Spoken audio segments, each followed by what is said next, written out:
when a charming ex-stand-up comic trades the spotlight for goat farming in rural Tennessee, he expects peace, not war. But when a ruthless HOA queen declares his farm a nuisance, a battle erupts. Police, sabotage, and viral goats collide in a clash of power, pride, and pasture.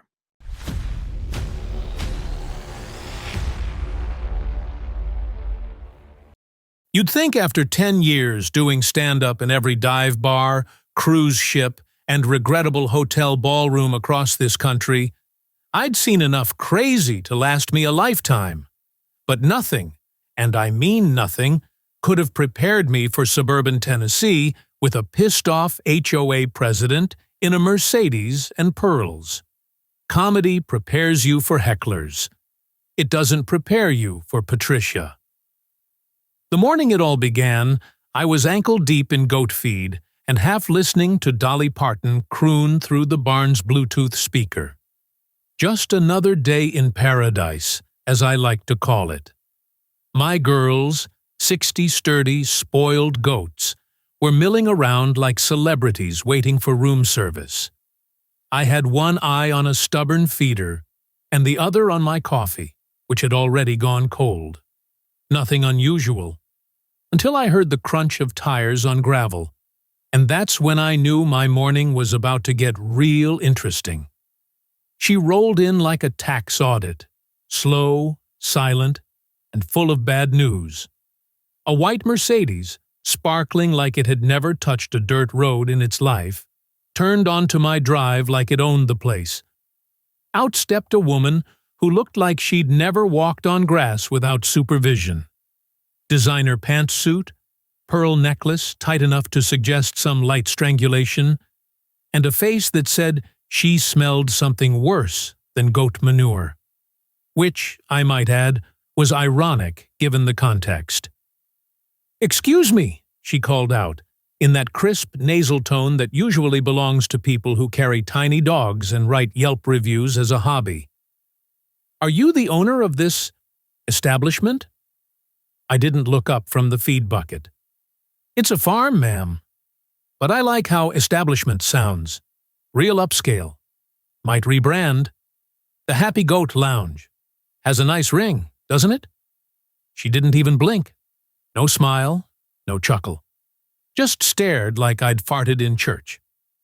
"I'm Patricia Winslow, president of the Meadowbrook Estates Homeowners Association. We're your neighbors now." I looked past her, toward the new development up on the ridge. Cookie-cutter houses with iron fences and synthetic lawns. The kind of place where people walk dogs in matching vests. It had sprung up fast over the last year, all polished concrete and suburban perfection. And apparently, they thought my farm was a problem. "Congratulations," I said. "I've always wanted a gated community overlooking my goat poop. Really classes up the place." She ignored that. "We've had several complaints from residents regarding your operation. The smell, the noise, it's affecting property values." Now I did look at her. "Smell? Lady, my goats smell better than some of those department store perfumes that give people migraines. Noise? They bleat at sunrise and when I show up with snacks. That's it. As for property values," I looked toward the row of beige mansions. "Maybe it's your neighborhood dragging mine down. I was here first." Her nostrils flared. She was used to winning arguments just by existing in them. "This farm is incompatible with the aesthetic and tranquility of Meadowbrook Estates. We'll be submitting a formal request that you cease operations immediately." "Fantastic," I said, wiping my hands on my jeans. "I've been meaning to decorate the walls of the outhouse. Your letter'll look great framed above the toilet paper."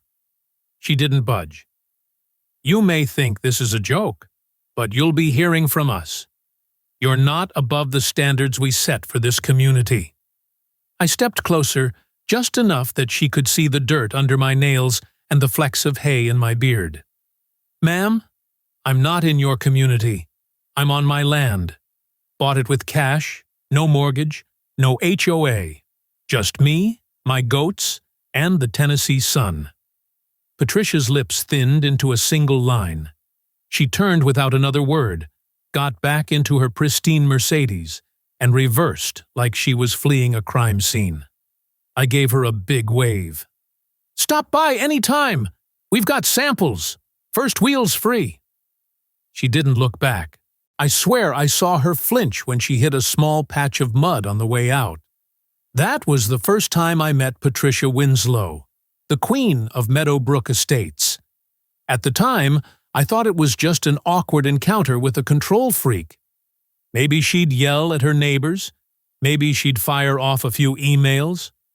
What I didn't know, what I couldn't have guessed, is that this was the opening move in what would become the weirdest, pettiest, and most ridiculous war of my life. And I once got into a shouting match with a guy dressed as a banana on Bourbon Street. So that's saying something. I was halfway through my second cup of coffee the following Saturday when the flashing blue lights showed up. Nothing gets the blood pumping like caffeine and the unexpected arrival of 2 patrol cars on your property before 8 in the morning. I sat there on the porch in my flannel shirt and mud-caked boots, sipping my coffee, while the goats milled around, completely unbothered. The older ones had seen worse. One of them, Maureen, started nibbling on my sock. I let her. She was stress therapy. The first officer out of the car was tall, built like a barn wall, but with the posture of a man who already regretted his morning shift.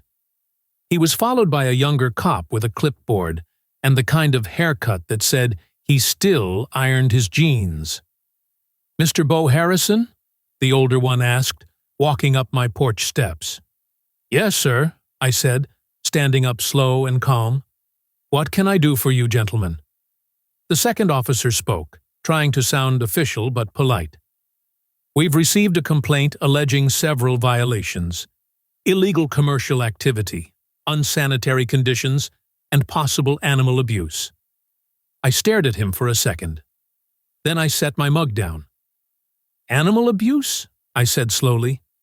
"Sir, last night I sang lullabies to my goats. I may have been off-key, but I don't think that qualifies as cruelty." The older officer cracked a smile but caught himself. "Do you mind if we take a look around, sir?" Standard procedure. "Of course. You want coffee? I got fresh brewed and day-old donuts from a gas station that might qualify as a war crime." They declined, but politely, and I led them through the barn, the milking station, the aging shed for the cheeses, and even the makeshift storefront where I sold to the locals. They were thorough, took notes, pictures, even sniffed things I personally wouldn't. I pointed out my state-issued dairy license, my last health inspection report, passed with flying colors, and my USDA number stenciled on the side of the refrigerated storage shed. The goats were clean, fat, and absolutely living their best lives. About halfway through the tour, the younger cop asked if we used any antibiotics. I told him no, just essential oils and Spotify playlists. That one earned me a real laugh. It took about 40 minutes before they seemed satisfied. We circled back to the front of the property, where, surprise, surprise, Patricia Winslow was standing just behind the cars, arms crossed, and looking like someone had just stolen her soapbox. The moment we got within earshot, she launched into her tirade. "Officers, you clearly missed something. The smell alone is a violation. And the noise. They're constantly bleating. It's unbearable. My residents." The officer held up a hand. "Ma'am," he said, voice calm, "we've completed our inspection. All paperwork is in order. No sanitary violations, no signs of animal mistreatment, and the business is fully permitted under county code for agricultural commerce." Her mouth opened and closed twice. It was glorious.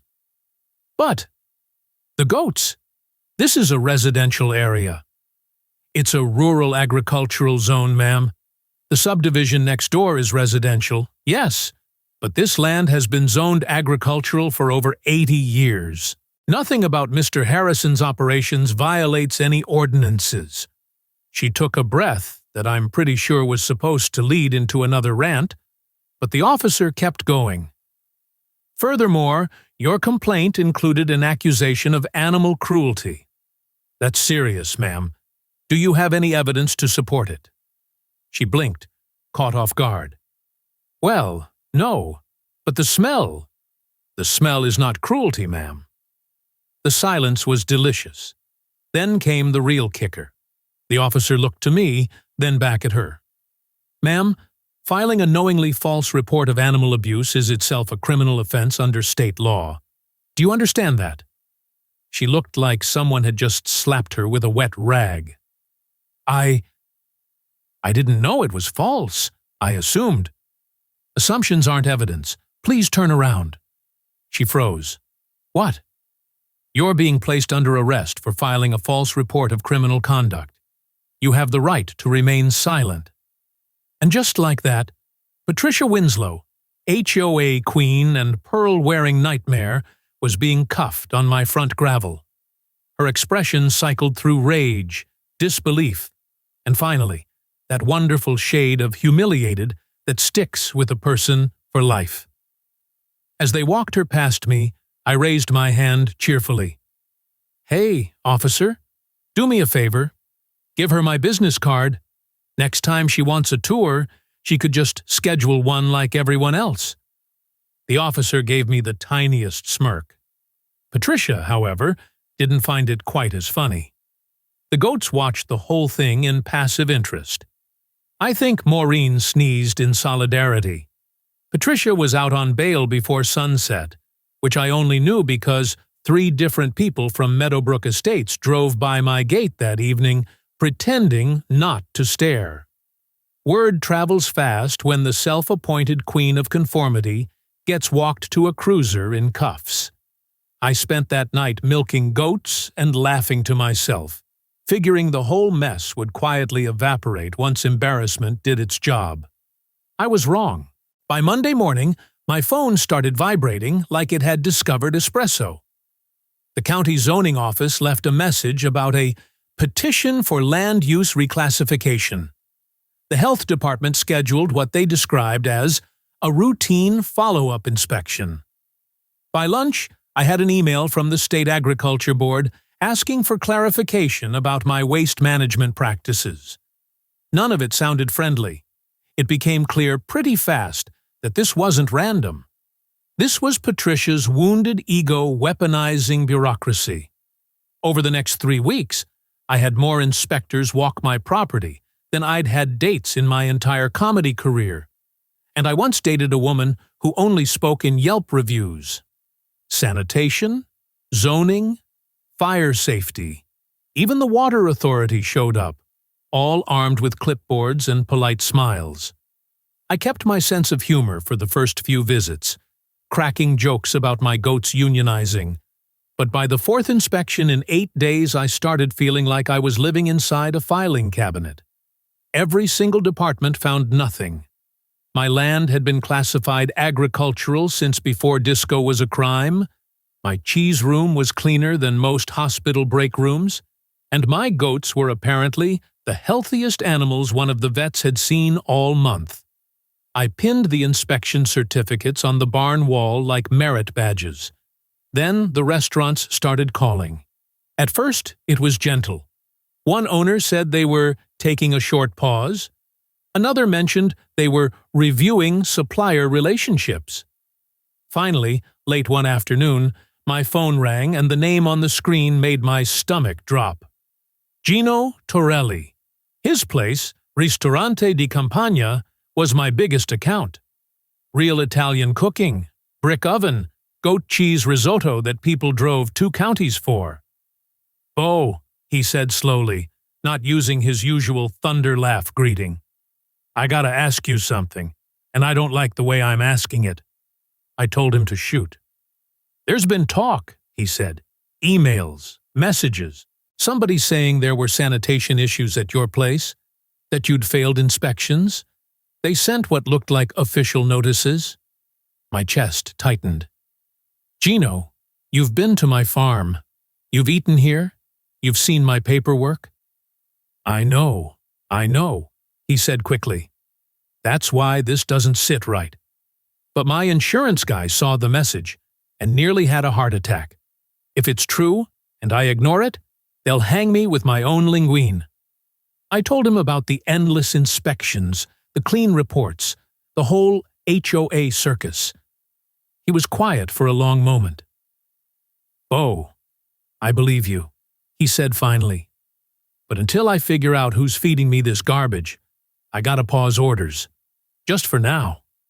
I hung up and stared at the barn wall, where 4 fresh certificates still fluttered in the breeze like they were mocking me. That night, Meadowbrook's private Facebook group exploded, with posts calling me a menace, a fraud, a so-called farmer poisoning the community. Someone shared a blurry picture of my goats, with the caption, "These animals are being abused." It had been shared over 100 times before I even saw it. So I did what any reasonable ex-comedian under attack by suburban tyranny would do. I grabbed my phone, hit record, and filmed Maureen licking my face while I narrated in my best true crime voice, "Here we see the notorious criminal syndicate plotting their next move." I posted it with the caption, "My dangerous gang of 60 hardened offenders." By morning, it had 2 million views. Strangers started messaging me, offering to buy cheese, asking how to support, telling me about their own HOA horror stories. It felt like the internet had adopted my goats as a cause.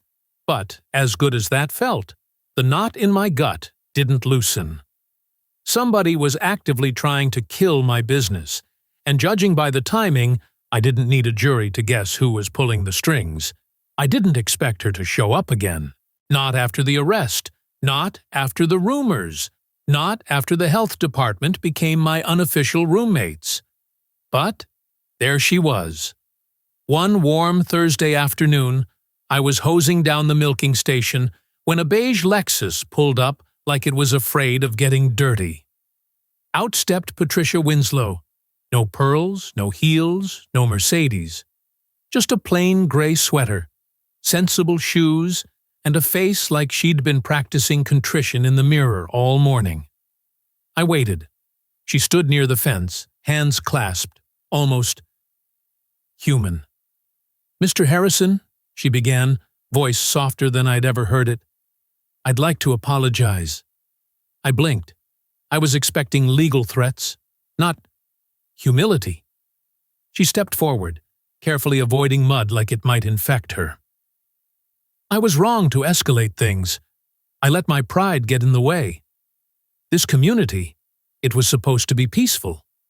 I wanted to create order, but I forgot that I wasn't in charge of everyone." I stared at her. "You tried to shut down my livelihood." She nodded, eyes lowered. "I know, and I'm sorry. Deeply." She held out a small wrapped box, a peace offering. I opened it. Inside was a cheese board, wooden, hand-carved, with the words Bo's Happy Goat Farm engraved across the top. It was the kind of thing Etsy would charge a fortune for. "I had it made," she said. I thought, maybe we could start fresh. I wanted to laugh. I also wanted to throw it back at her. But instead, I just said, "Sure. Why not?" She smiled, a tight, practiced thing. But it was an effort. "Would you mind if I came by sometime? Just to see the goats? They're charming." I didn't trust her. Not for a second. But something in her face, maybe a flicker of desperation, made me hesitate. Maybe she really was trying. Maybe she'd hit rock bottom and bounced back as a human being. Maybe. "Fine," I said. "You want the tour now?" She declined. "Another time. I need to go. But thank you for listening." She walked back to her Lexus, careful not to touch anything alive, and drove off. I looked at the cheese board again. Then at Maureen, who had begun chewing the corner of my jeans like she knew something I didn't. That night, I couldn't sleep. I kept replaying the scene in my head, trying to figure out where the punchline was. I set the cheese board down on a shelf in the supply room, mostly out of sight. Something about it didn't sit right. 2 nights later, I got my answer. I woke up at 4 a.m. to a chorus of chaos. Goats bleating in panic, the dogs barking like the devil himself was moonwalking through the field. I jumped out of bed, grabbed my boots, and ran outside in nothing but a t-shirt and long johns. The front gate was wide open. 15 goats were already down the gravel path, scattering in every direction. One of them, my poor little escape artist Gladys, was hobbling near the ditch. Her back leg looked wrong. I scooped her up and ran to the barn. She whimpered, soft and confused. I locked down the rest of the property, rounded up who I could, and called the emergency vet. By 7 a.m., I had 15 goats back in the pen, 1 with a broken leg, and 3 still missing. The vet did what he could. "Compound fracture," he said, shaking his head. "She'll need surgery. It'll run you around $3,000. I nodded. I was already beyond tired. I felt cold down to my bones. Later that morning, after the adrenaline wore off, I checked the security footage. There it was, 2:30 in the morning. A truck pulls up, an old Chevy, 2-tone rust and silver. A figure climbs out, face obscured by a hoodie. He cuts the lock, pushes open the gate, and drives off. I zoomed in. The plate was visible. Harold. I recognized the truck. He'd been her landscaper for years. Always friendly, always quiet. I'd waved at him every Tuesday for months. I took the footage straight to the sheriff's office. They didn't waste time. Within 24 hours, Harold confessed. Said she paid him $500, told him it was just a prank. That she wanted to make a point about unsecured livestock. "Didn't think anyone'd get hurt," he muttered, voice shaking. "She said it'd be funny. She said you'd laugh." I didn't laugh. I walked out of the station and sat in my truck for a long time, staring at the cheese board still sitting in the passenger seat. That peace offering, that smile, that fake humility.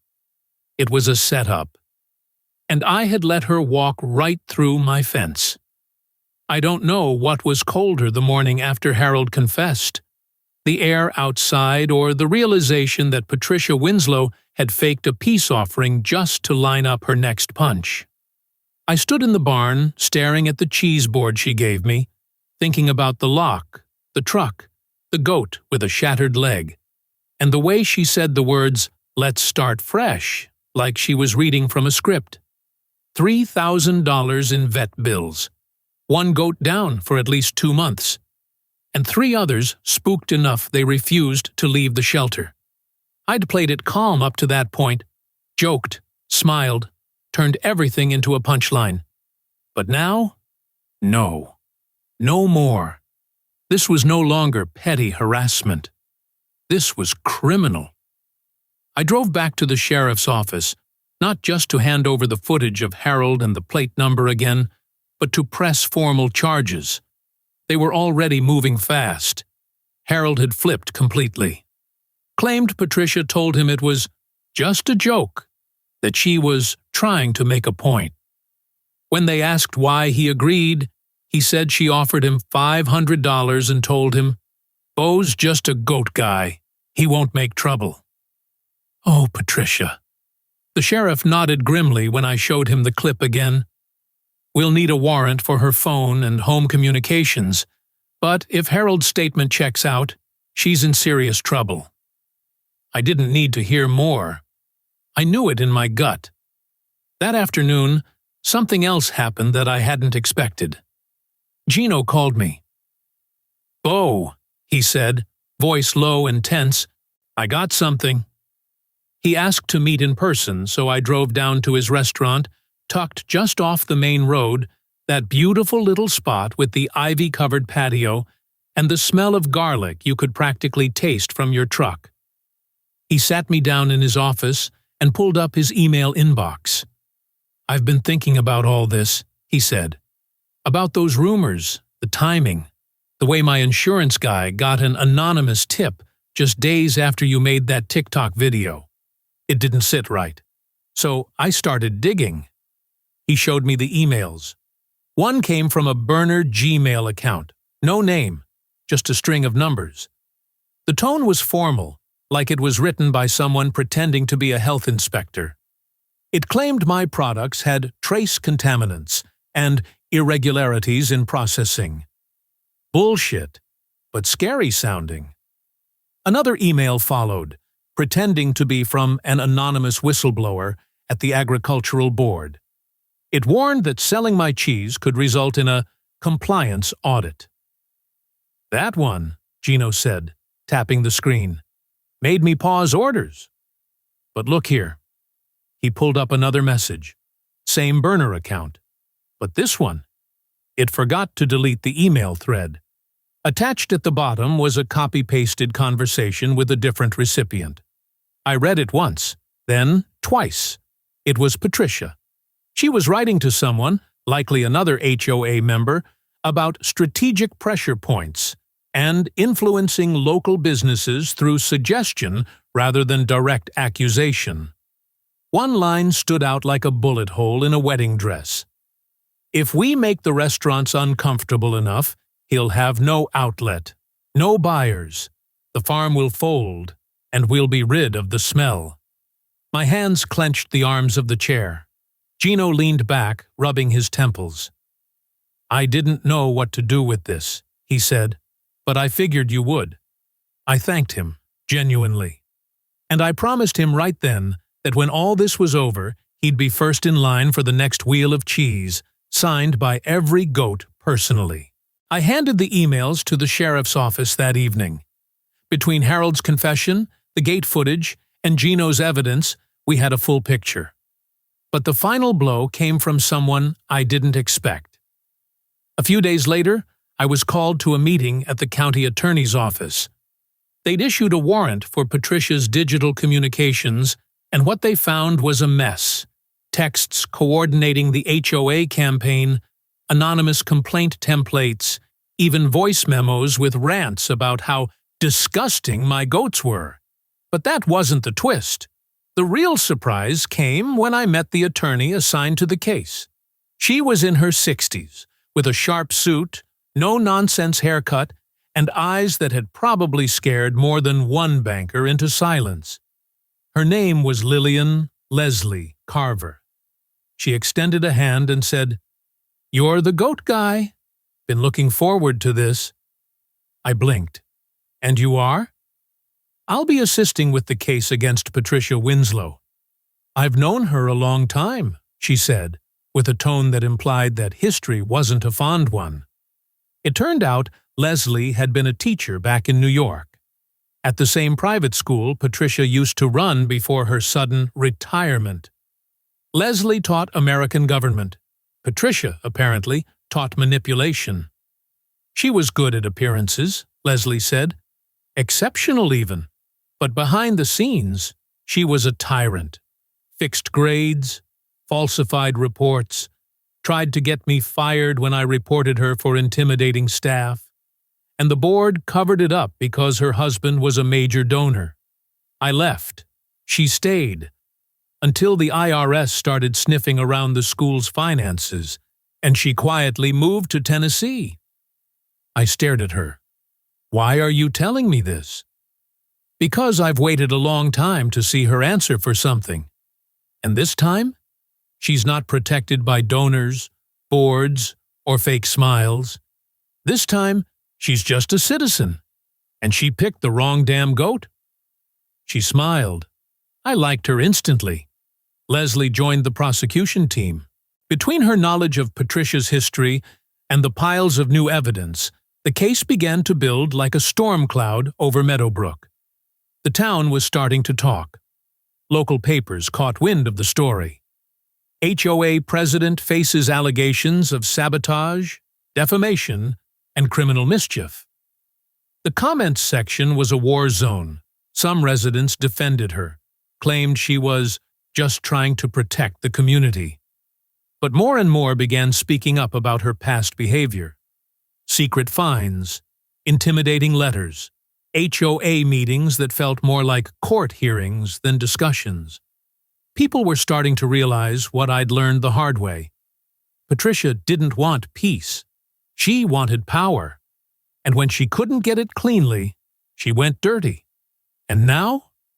Now she was cornered. The courtroom didn't look like a battlefield, but it sure as hell felt like one. It was a small county courthouse, beige walls, buzzing fluorescent lights, and folding chairs that punished your spine after 10 minutes.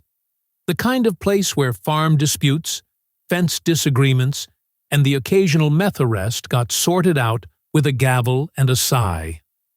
But this was different. There were people I didn't even recognize sitting in the back. Reporters, HOA members, curious locals, even a few from Meadowbrook, whispering behind sunglasses like it was a celebrity trial. I spotted Gino in the third row, arms crossed, jaw clenched. Behind him sat Harold, wringing his hat in his hands like he wished it were a time machine. Then Patricia walked in. Her pearls were back, full armor, hair tight, dress sharp, heels clicking across the floor like punctuation.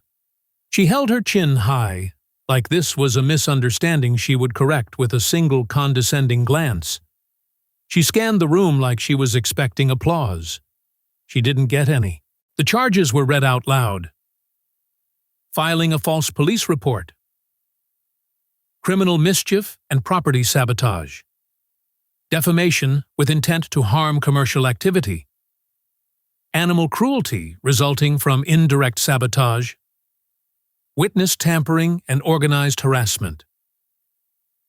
When the judge asked how she pleaded, she said, "Not guilty," like it tasted like ashes. The prosecution opened with a quiet fury. Leslie Carver delivered the statement herself, calm, direct, each word like a tack on polished hardwood.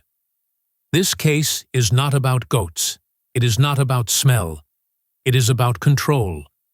It is about one woman's obsession with power and her willingness to destroy a neighbor's life to maintain an illusion of superiority. Then came the witnesses. First up, Harold. He walked like a man heading to his own execution. Voice shaking, he confirmed everything. The payment, the instructions, the late-night gate sabotage. She told me it was harmless, said he'd laugh. I believed her, he said, eyes lowered. But that goat got hurt. That ain't funny. Next came Gino. He stepped up to the stand in his chef whites, sleeves rolled, voice like a Brooklyn hammer.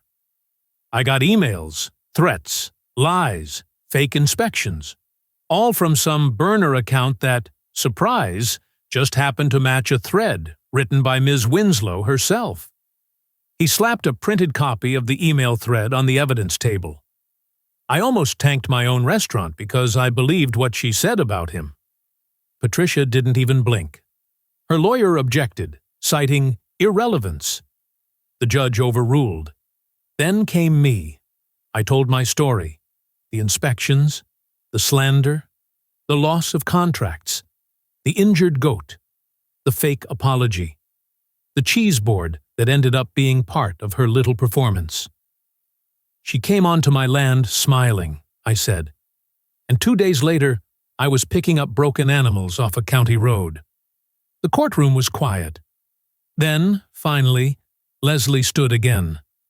She asked to speak not as counsel, but as a personal witness. The judge hesitated, then allowed it. Leslie walked to the stand, placed her hand on the Bible, and swore herself in. And then she told the room everything. How she had worked with Patricia at an elite private school in New York. How Patricia manipulated grades, bullied staff, and got away with it because of her husband's donations. How Leslie tried to report it and was driven out for it. She builds power by controlling narrative, Leslie said. Here, she couldn't rely on money, so she used fear, rules, and social pressure. But the moment someone resisted, she escalated, just like she always has. For the first time all day, Patricia's mask cracked. Her lips twitched, her eyes narrowed. But it was too late. The defense tried to downplay it, claimed the emails were misinterpreted, that Harold acted alone, that Patricia was emotionally distraught and overwhelmed. They even tried to say, I provoked her with public mockery. They played my TikTok video like it was a smoking gun. The jury didn't buy it. They deliberated for 3 hours. When they came back, the verdict was unanimous. Guilty. On all counts except the witness tampering. They couldn't prove she directly coordinated the Facebook group lies. But everything else stuck, and hard. The judge didn't hold back. Ms. Winslow, you treated a lawful citizen, a business owner, and a neighbor as an obstacle to be removed. You abused systems meant to protect communities, weaponized false accusations, and endangered animals and livelihoods. You are hereby sentenced to 2 years probation, $8,000 in fines, $12,000 in restitution to Mr. Harrison. A restraining order prohibiting you from approaching within 300 feet of his property for 3 years. Then came the final blow. As a result of your actions and public misconduct, you are also to be removed from your position as president of the Meadowbrook Estates HOA, effective immediately. That one hit her. You could feel the air leave her lungs. Even her own lawyer didn't offer a handshake. As she stood there, stunned, I caught her eye. I didn't gloat, didn't smirk. I just looked at her the way you'd look at a storm cloud that finally moved on. Behind me, someone started clapping. Just once. A single clap. Then another joined. And then another. Until it filled the room like distant rain. Patricia turned and walked out, heels striking like gunshots. She didn't look back. 3 months after the trial, I finally felt like my lungs worked again. Gladys, the goat who'd taken the worst hit that night, trotted across the pasture with a tiny blue brace still hugging her back leg like a badge of survival. I filmed her with my phone as she tried to bully Maureen out of a food bowl, then slapped a caption on the video. She broke a leg. She broke the internet. By evening, it had 5 million views and a flood of messages asking if I sold merch for goats. That was the week a producer from a rural lifestyle channel emailed me about hosting a show. Not about lawsuits or scandals, just farm life, cheese, animals being weird. I said yes before I could overthink it. Gino was the first visitor after the dust settled. He showed up in a chef coat with a crate of basil plants in the back of his truck. "Exclusive supplier," he said, wagging a finger. "No more pauses. Ever." I gave him a wheel of aged chèvre, so creamy it should have required a warning label. 2 days later, the new president of Meadowbrook Estates came by. Young guy, former Marine, handshake like he meant it. He apologized on behalf of the neighborhood and asked if I'd sell my cheese for their community events. I told him the first batch was free, in memory of the woman who taught us what not to be. He laughed, half relieved, half embarrassed. As for Patricia, I heard she'd moved to Florida, some kind of coastal retirement complex. Last rumor I got was that she'd tried to organize the residents into wearing matching bathrobes on Thursdays. They shut that down fast. I nailed a new sign to the gate that afternoon. Big wooden letters, hand-painted, crooked, in all the right ways. Beau's Happy Goat Farm. Visitors welcome. Petitions go in the feed bin. Gladys tried to eat the corner before the paint dried. Bo Harrison's story is a textbook example of how an innocent encounter with a homeowners association can escalate into a full-blown legal and social battle.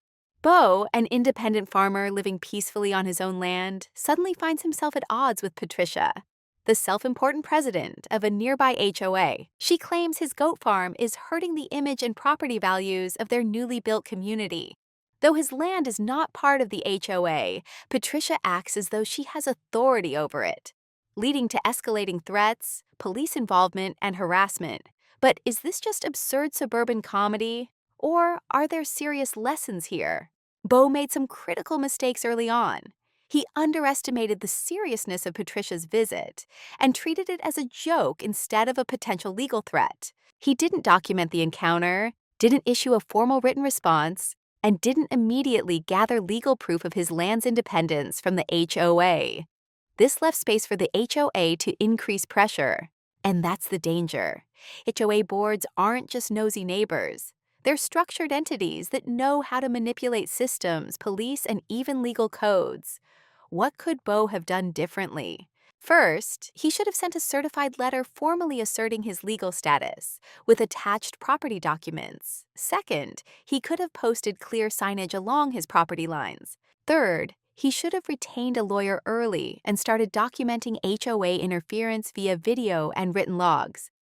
In these conflicts, the prepared party, not necessarily the one in the right, usually prevails. Now let's ask you, the viewers, what would you have done in Bo's shoes? Should he have brought in a lawyer right away? Have you ever dealt with an HOA overstepping its bounds? Share your stories in the comments. Your experience might help someone defend their property.